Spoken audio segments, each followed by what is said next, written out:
Okay, well, the pathway to sustainability and resilience has been a popular talking point throughout the ages.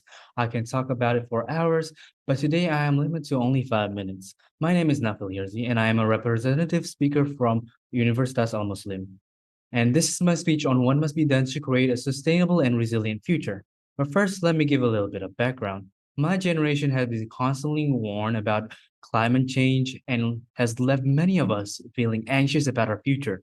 Concerns over global famine, rising sea levels, and extreme weather conditions have only grown. A global survey reported by the BBC shows that 56% of young people feel doomed, 75% find the future frightening, and 65% believe that governments aren't doing enough. This has led to many movements like Germany's last generation movements, which aims to draw attention to climate change. Given these challenges, it is crucial to shift the conversation from one of inevitable doom to one of positive change towards sustainability.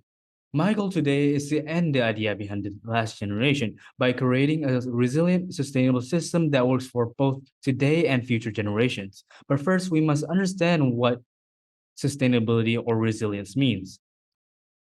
The United Nations World Commission on Environment and Development defines sustainability as meeting the needs of present without compromising the ability of future generations to meet their own needs. But sustainability also requires resilience, meaning that even when the systems are disturbed, they can bounce back to a stable state.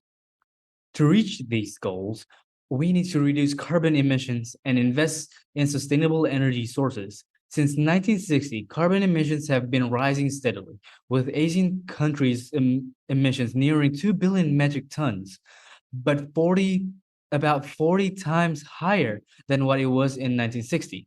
We need to reduce this as soon as possible. Now, you could argue that as developing nations, Asian countries rely heavily on their industrial sectors to drive their GDP. However, countries like Vietnam, Thailand, or Singapore have shown that cutting carbon emission doesn't necessarily hurt economic growth. And we must focus on shifting away from fossil fuels by increasing our reliance on renewable energy. Currently, about 27% of energy in Asian countries come from renewable sources, but I am not satisfied with that. We need to reduce the 70% that still comes from coal and gas. We managed to cut our oil usage dramatically from 20% of total energy production down to just 1% over 20 years. So reducing coal and gas should be done immediately because if not now, then when? And we need to invest more on sustainable and renewable energy sources. Solar, hydro, and wind are prime examples of untapped energy sources that are just waiting for us to utilize them.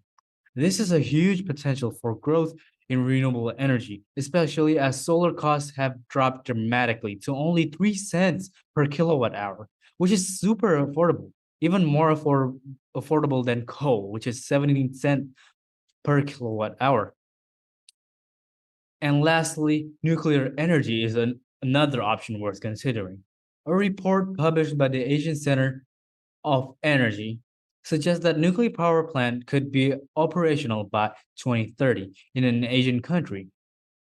With more potentially coming by 2035, nuclear power offers clean and sustainable alternative to coal and gas, making it a strong candidate for the region's energy mix.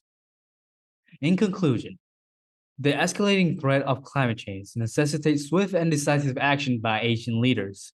By strategically reducing carbon emission and shifting our energy reliance from coal and gas to renewable resources such as solar, and even exploring the potential of nuclear energy, we can foster a resilient and sustainable future.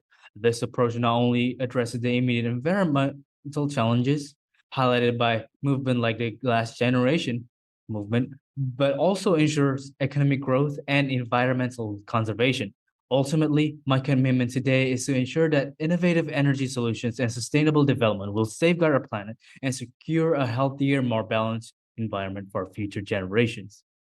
Thank you. Proud to be a speaker.